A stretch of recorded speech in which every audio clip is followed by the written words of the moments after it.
The door was the only thing holding the world at bay, and Finn held the door. His knuckles were white where he gripped the cold iron of the latch. His rifle canted easy but ready across his other arm. Outside, the snow wasn't falling. It was attacking, a horizontal blizzard that scoured the landscape and erased the horizon. It hissed against the rough-hewn logs of his cabin, a sound like 1,000 angry snakes. Then he saw them, 2 figures materializing from the white chaos like ghosts. They stumbled into the small clearing he'd carved from the pines, one small and stooped, the other taller, a slash of impossible color in the monochrome fury. She wore a light orange prairie dress, a thing of summer and sunshine, now dark with melting snow and utterly pathetic against the storm's teeth. Her face was a pale oval, her dark eyes wide with a desperation that was almost an accusation. She half dragged the older woman with her, supporting her weight as they fought their way to his threshold. When she looked up at him, her lips blue with cold, he felt a jolt, a memory like a phantom limb that he'd learned to ignore. "Please," she said, her voice thin against the wind's roar. "Shelter, just until it passes." He didn't move. His face was a mask of granite, carved by solitude and a winter that lived inside him. "I got no room for strangers. Go back the way you came." The younger woman shook her head, a frantic motion. Tears froze on her lashes. "We can't. We will die out there. You know me." The words hung in the air, a hook snagging on something deep inside him. He hardened his jaw, forcing the lock on a door in his mind. He looked straight through her, at the screaming white void behind her. "I never had a wife." The lie was as cold and hard as a river stone. As he began to push the heavy plank door shut, the older woman crumpled, a silent, boneless collapse into the snow. The girl in orange cried out, a raw sound of grief and fear. Finn's gaze dropped to the fallen figure, then back to the younger one's pleading, terrified face. The storm shrieked, a promise of a clean, white death. With a curse that was swallowed by the gale, he wrenched the door open again. "Get in, both of you." Once inside, the world shrank to the dimensions of the single room, the storm's howl muted to a low moan at the chinks in the walls. The air was thick with the scent of pine smoke, stale bacon, and the damp wool of their clothes. Finn slammed the bar across the door, the heavy thud echoing with finality. He didn't look at them. He moved to the stone hearth, prodding the embers into a reluctant dance of flame. The cabin was a testament to a life stripped to its essentials. A cot, a table, 2 chairs, and shelves holding tins and sacks of flour. No comfort, only function. "Stay by the fire," he ordered, his voice flat. "Don't touch anything." He watched them from the corner of his eye as he checked the action on his rifle.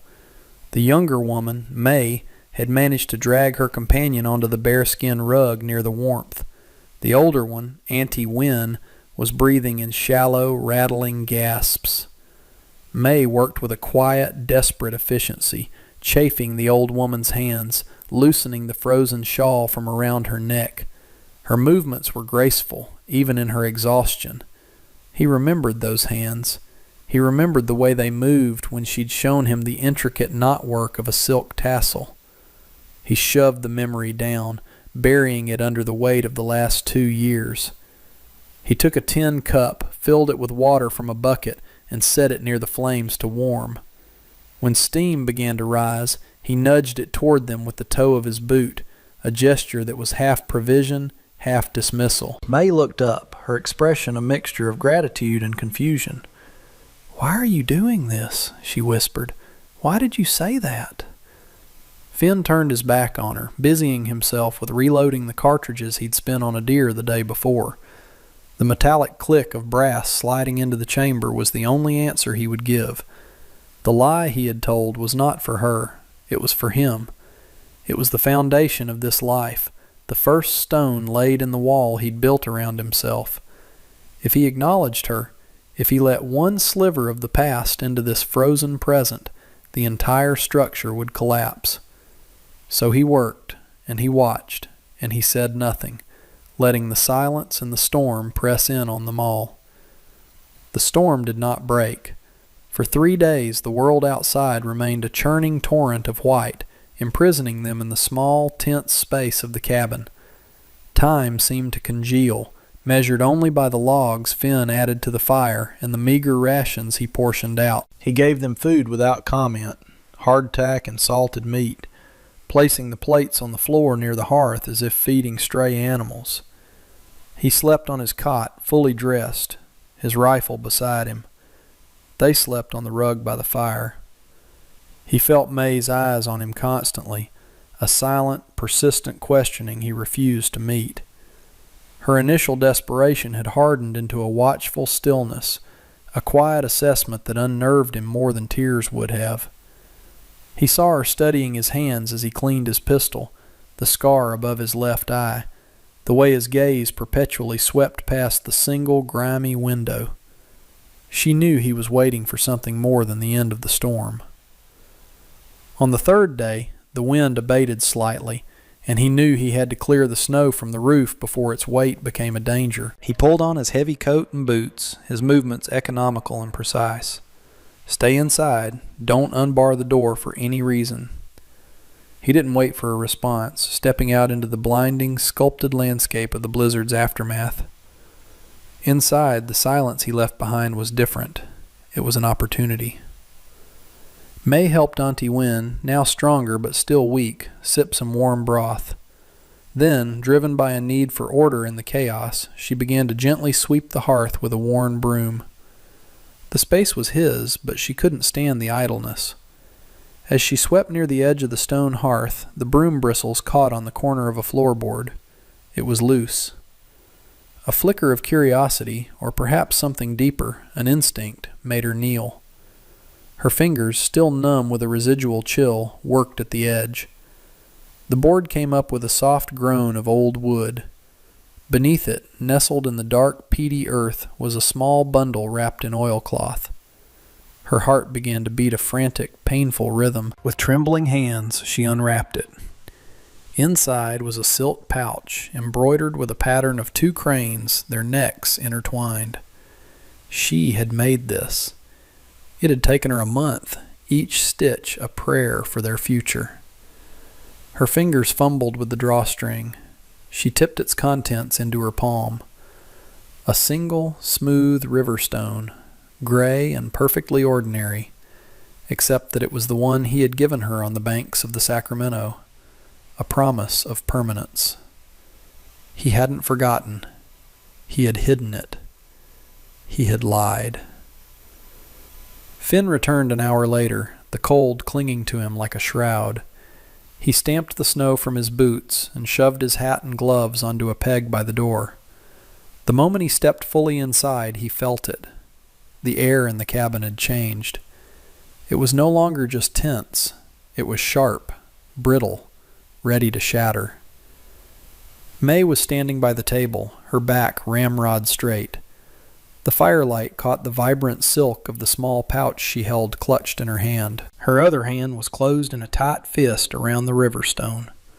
His gaze flickered from the pouch to the disturbed floorboard by the hearth, and he knew.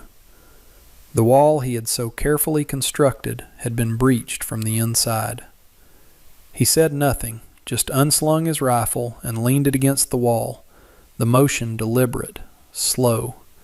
He was buying time, but there was no time left. "You are a liar," she said.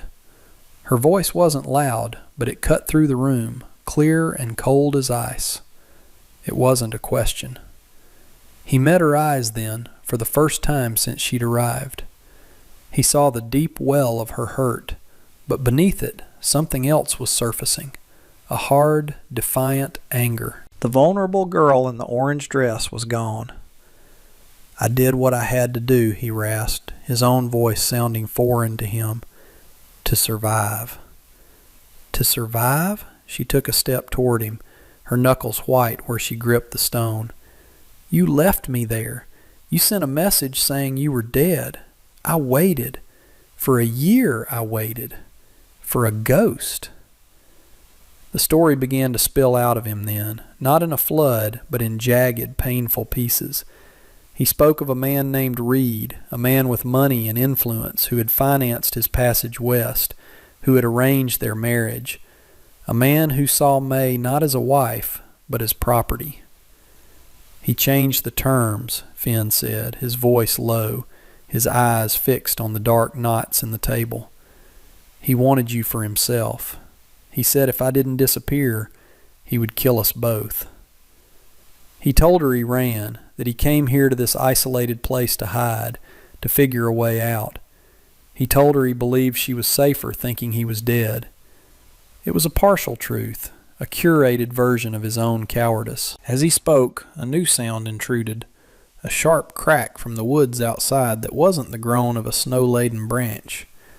Finn froze mid-sentence, his head snapping up. His entire body went rigid, his posture shifting from that of a haunted man to a cornered animal. Every line of him screamed danger. He strode to the window, peering through a small, clean patch on the glass. "What is it?" May whispered, her own anger momentarily forgotten in the face of his sudden, absolute tension.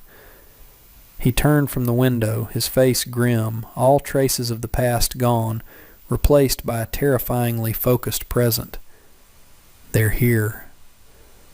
The world outside the window resolved into three distinct shapes against the snow, dark riders moving through the pines with a predatory confidence. At their head was a man whose bulk seemed to strain the leather of his coat, a face Finn knew from sweat-soaked nightmares. Corbett, Mr. Reed's enforcer. Panic, cold and sharp, tried to claw its way up May's throat, but the sight of Finn's movement smothered it. He moved with a brutal, mesmerizing grace, his previous lethargy burned away by pure adrenaline. He slammed the heavy window shutter into place, plunging the room into dim, fire-lit gloom. "Get down," he commanded, his voice a low growl. "Stay away from the walls." He grabbed his rifle, checking the load with a practiced motion. He tossed a heavy sack of flour to May. "Put that against the door." For a moment she was paralyzed, the reality of the threat crashing down on her. Then, seeing Auntie Wynne pulling herself into the relative safety of the space beneath the table, May's fear transmuted into action. She dragged the heavy sack, its weight grounding her, and wedged it against the barred door. From outside a voice boomed, amplified by the cold, still air. "Finn, we know you're in there. Mr. Reed sends his regards. He's come to collect his property." Finn was already at a small chink in the log wall, a firing hole he'd clearly prepared long ago. He didn't answer. The only reply was the deafening crack of his rifle. A cry of pain from outside followed, then an angry shout. A heartbeat later, the world exploded in a shower of glass and splintered wood as a pistol shot shattered the remaining window pane, the one without a shutter. The bullet thudded into the log wall opposite, inches from where May had been standing. She scrambled back, her heart hammering against her ribs.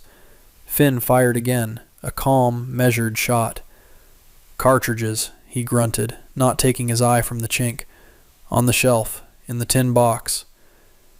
May found the box, her hands shaking as she opened it. The brass casings felt heavy, lethal.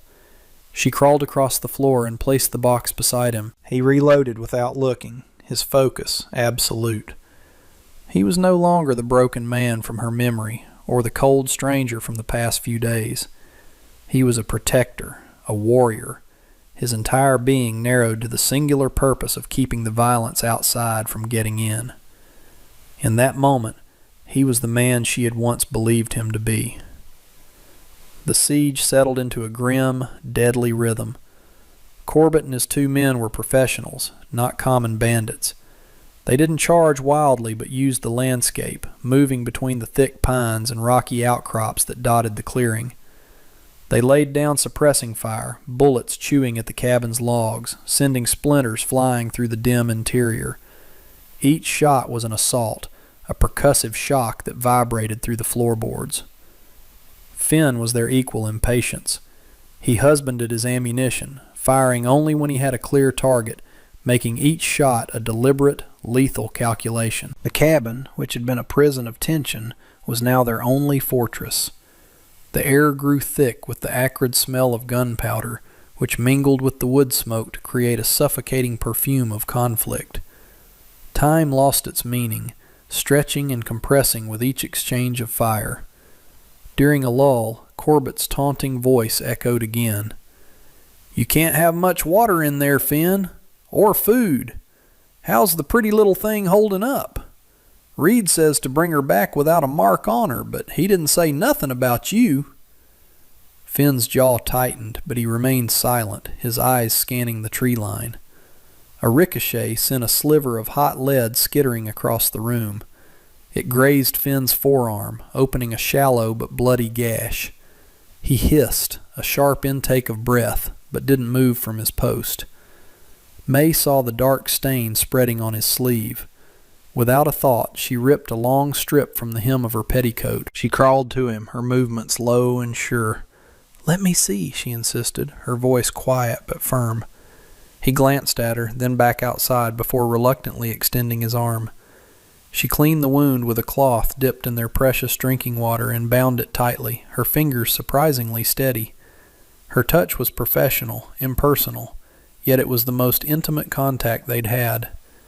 As she tied the knot, Auntie Wynne spoke from her shelter under the table, her voice raspy but clear. "They will try fire next. It is the easiest way." As if summoned by her words, a new smell drifted through the breached window, the scent of pitch and burning oil. A flickering orange light began to dance against the snow outside. They were preparing torches. The walls that protected them were about to become their funeral pyre. The flickering light grew, casting dancing, monstrous shadows into the cabin. Fear, a cold and primal thing, began to seep back into the room. They could fight bullets, but they couldn't fight fire.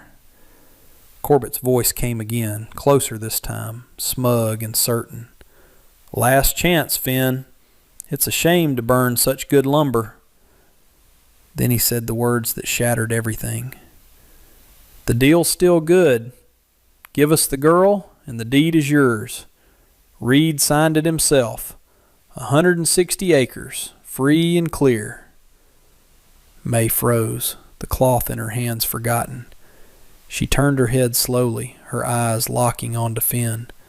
The noise of the crackling torches, the whistle of the wind, it all faded into a dull roar in her ears. The deed, the land. It wasn't just that he had run to survive. It wasn't just that he had hidden from a threat. He had made a bargain. He had traded her. The memory of the silk pouch, the river stone, it all curdled in her stomach. They weren't keepsakes of a love he was forced to abandon. They were relics of a transaction he had failed to complete. The foundation of fragile, emergent trust that had been built between them during the firefight crumbled into dust. All his actions, letting them in, protecting them, were cast in a new, hideous light. Was he protecting her or his potential property? "Was it worth it?" she asked, her voice a hollow whisper that was somehow louder than the gunfire. "This piece of dirt?" Finn flinched as if she had struck him. He finally tore his gaze from the firing slit to look at her, and in his eyes she saw not denial, but a deep, gut-wrenching shame.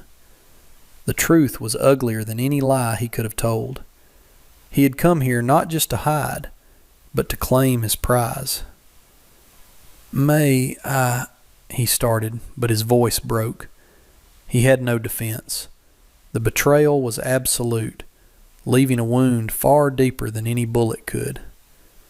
Outside, a torch arched through the air, a fiery comet that landed on the roof with a soft, hungry whoomp. The smell of burning shingles began to fill the air.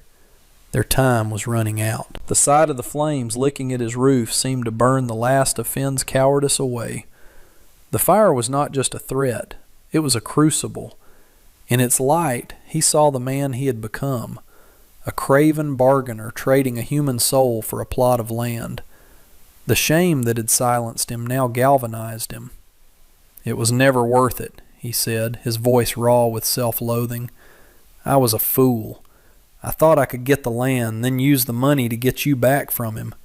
I thought I could buy you back." He looked from May's stricken face to the growing fire. "There's only one way." He kicked aside the bearskin rug, revealing a heavy trap door. "Root cellar. There's a tunnel, an old mining prospect. Comes out by the creek bed 100 yards north." He was already pulling supplies together with frantic energy. A lantern, the last of the jerky, a water skin. He grabbed a small, heavy oilcloth bundle from his supply chest. "Blasting powder," he explained, seeing May's questioning look. "Enough to make a big noise." The plan formed as he spoke, desperate and final. "You and your aunt go first. When you're clear, I'll set a charge at the front door. The blast will be their diversion. It'll give you time to get to the trees." "And you?" May asked, her voice still tight with betrayal, but now laced with a new urgency. "I'll draw them off," he said simply. "Make them follow me south, away from the creek." It was a suicide mission, and they both knew it. He took the silk pouch from his pocket where he'd retrieved it and pressed it into her hand. "This was always yours," he said. It was the only apology he could offer. Just then Auntie Wynne spoke, her voice surprisingly strong. "There is a man in Crimson Fork, a chandler named Mr. Shea. Tell him Wynne sent you. He will help." She was not just a frail old woman. She was a strategist, a keeper of secrets and escape routes. Finn nodded, his respect for her growing. He worked quickly, setting the charge, cutting a short fuse. He handed May the lantern. "Go. Now." He stood at the trap door, his rifle in his hand, ready to sell his life to buy them a few minutes of freedom. It wasn't redemption, but it was the only atonement he had left to offer. The explosion was a physical blow, a concussive force that tore the front of the cabin apart in a geyser of fire, smoke, and splintered wood. Even from the cold, damp earth of the tunnel, May felt the shock wave through the soles of her boots. She and Auntie Wynne scrambled forward, guided by the wavering, greasy light of the lantern. The air was thin and smelled of wet rock and fungus. Behind them they could hear the shouts of Corbett's men, confused and enraged by the blast. Then, a different sound. The distinct crack of Finn's rifle, farther away now, followed by 2 quick pistol shots. He was doing it. He was drawing them away, pulling the hunters from their trail. They emerged from the tunnel into the frigid night air, gasping. The creek bed was a channel of frozen silence, sheltered by a thick stand of aspens that stood like bone-white sentinels. The northern sky was beginning to glow with the faint promise of dawn. They stumbled through the deep snow, Auntie Wynne leaning heavily on May. They had to keep moving. They looked back only once. The orange glow of the burning cabin was a hateful star against the dark woods, a funeral pyre for the life Finn had built and sacrificed. They traveled for what felt like an eternity, the cold seeping deep into their bones. Just as Auntie Wynne began to falter, a figure appeared from the trees ahead of them. May raised the lantern, her heart seizing with fear, but it was Finn. He was staggering, his face pale and smeared with soot, his left arm hanging uselessly at his side. He had a deep, bloody gash on his temple. "They're gone," he rasped, before his legs gave out and he collapsed into the snow. The predatory enforcers were no more. Now the roles were fully reversed. He was the one who was helpless, and she was the one who had to act. She and Auntie Wynne managed to drag him into the shelter of a shallow cave overhang. While Wynne used her knowledge to find and chew a root to pack his head wound, May tended to his arm. The bullet had torn through the muscle. Using the last clean strip of her petticoat, she bound it tightly, her movements focused and sure. As she worked, he regained consciousness, his eyes fluttering open. He looked at her, his gaze clear of everything but pain and a profound, silent question. She met his gaze, her expression unreadable. She had not forgiven him, but she would not leave him to die. Their survival was now bound together, a hard, cold fact in the unforgiving wilderness. The journey to Crimson Fork was a waking nightmare, a blur of snow, pain, and grim determination. They moved slowly, a wounded, desperate trio, with Finn leaning on May for support.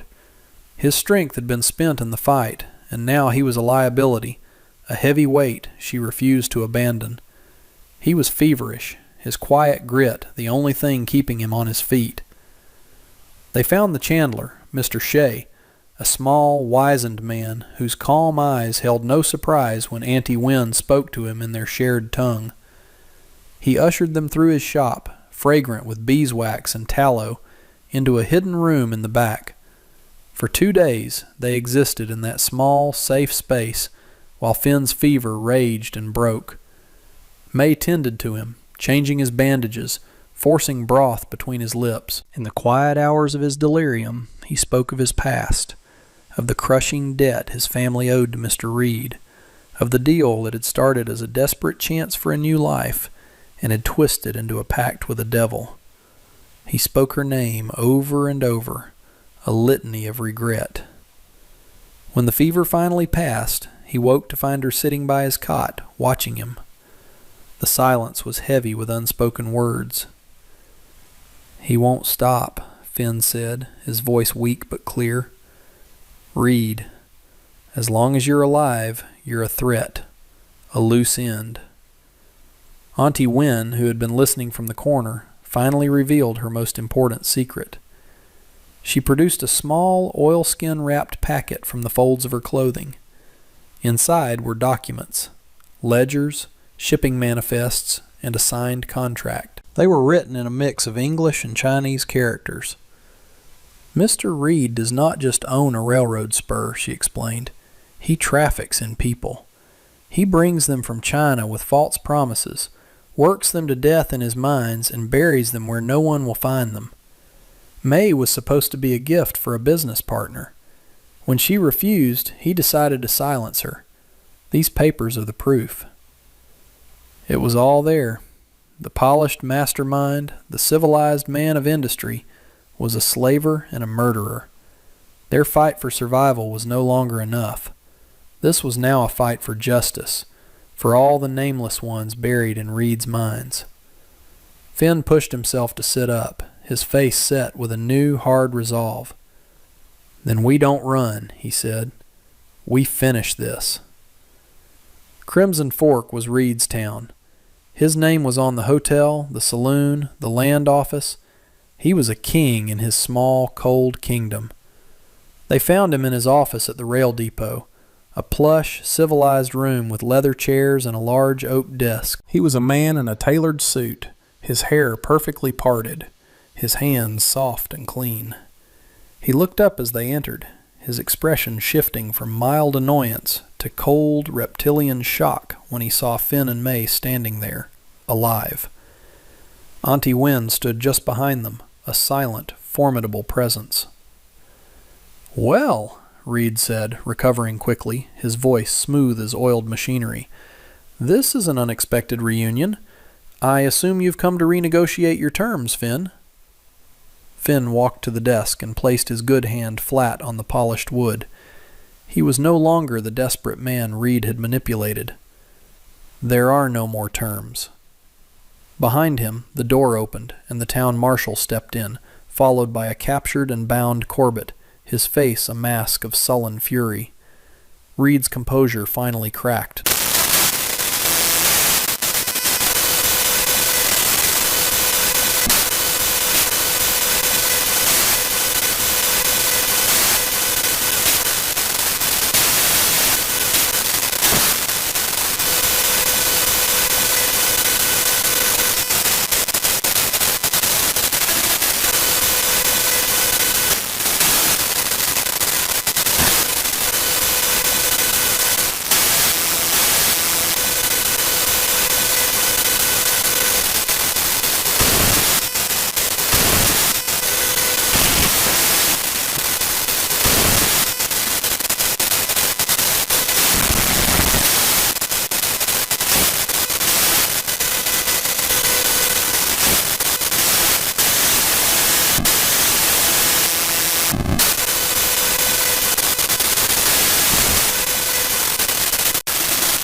But as he looked at May, he saw not just her anger, but her strength, the resilience that had saved them all.